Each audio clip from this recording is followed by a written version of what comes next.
Жалбыз адам ағзасына өте пайдалы өсімдік.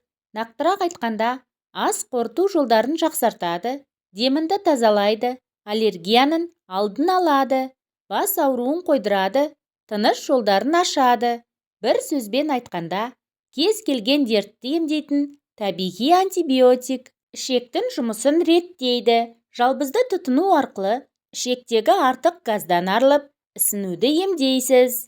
Оның құрамындағы заттар ас қорыту жүйесінің бұлшықеттерін босаңсуға көмектесіп, ауырсынуды жеңілдетеді, әрі ішектің тегіс бұлшықеттері белсенді түрде жиырылуын тоқтатады.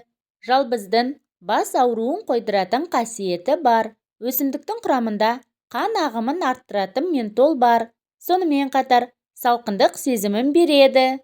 Мамандар осының әсерінен ауырсыну басылады дегенді алға тартады. Олардың айтуынша, жалбыз майын маңдайға жақса, 1000 мг парацетаминофенмен бірдей әсер етеді екен. Байқасаңыз, жалбызды тіс пастасына, ауыз шаятын сұйықтыққа, сағызға, дәмдеуіш ретінде қосады. Оның жағымды хош иісі ауыз қуысындағы микробтардың жойылуына ықпал етеді. Нәтижесінде деміңіз тазарып, ауыздан жағымсыз иіс шықпайды. Жалбыздың бактерияға, вирусқа және қабынуға қарсы күресетін керемет әсері бар. Сондықтан суық тию және синусит аурулары мазалағанда дереу жалбыз қосылған шай ішіңіз. Жалбыз жалпы суықпен күресетін супер дәрі. Сонымен қатар, жалбыздың құрамындағы ментол мұрын қуысында ауа ағынын қабылдауды жақсартады. Ендеше, мұрын бітеліп немесе су ағып бастаса, жалбыз қосылған сумен булау жасаңыз. Шаршау сіздің өмір сүру салтыңызға кері әсер етеді. Шаршау адамның күні бойы жұмысқа құлшынысы болмайды. Бұл дерттен құтылғыңыз келсе, таңертең жалбыз қосылған шай ішуді әдетке айналдырыңыз.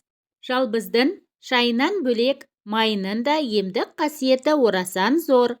Мәселен, бактерияға қарсы әсері бар екендігі ғылыми түрде анықталған. Ол ішек таяқшаларына қарсы күреседі. Сонымен қатар пневмонияны тудыратын микробтардың көзін жояды. Ұйқыға жатар алдында бір кесе жалбыз шайын ішсеңіз, таңға дейін тыныш ұйықтайсыз.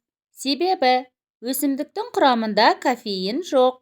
Соның әсерінен денені босаңсытып, бұлшықетті демалдырады. Салмақты жоғалтқысы келетін кез келген адам қара немесе көк шайдың орнына жалбыз шайын ішсе болады. Ғалымдар жалбыз шөбінің тәбетті басатын қасиетін анықтаған. Сондықтан шай орнына ішетін болсаңыз, артық тамақтануды тоқтатасыз. Жалбыздың химиялық формуласында аллергия белгілерін азайтатын розмарин қышқылы бар. Егер көзіңіз қышып, мұрныңыздан су ағып, аллергиялық жөтел мазаласа, онда бір шыны жалбыз қосылған шай ішіңіз. Сонда аллергияны айтарлықтай жеңесіз. Зерттеушілер жалбыздың хош иісті майы есте сақтау қабілетін жақсартады деген тұжырым жасайды. Басқа эфир майымен салыстырғанда, бұл өсімдік жұмысқа жақсы көңіл бөлуге көмектеседі екен. Жалбыз көңіл күйді көтереді. Бұл тамаша сусынды ыстық және салқын күйінде іше аласыз. Емдік шайдың жағымды дәмі жүйкені тынықтырып, көңілді көтереді.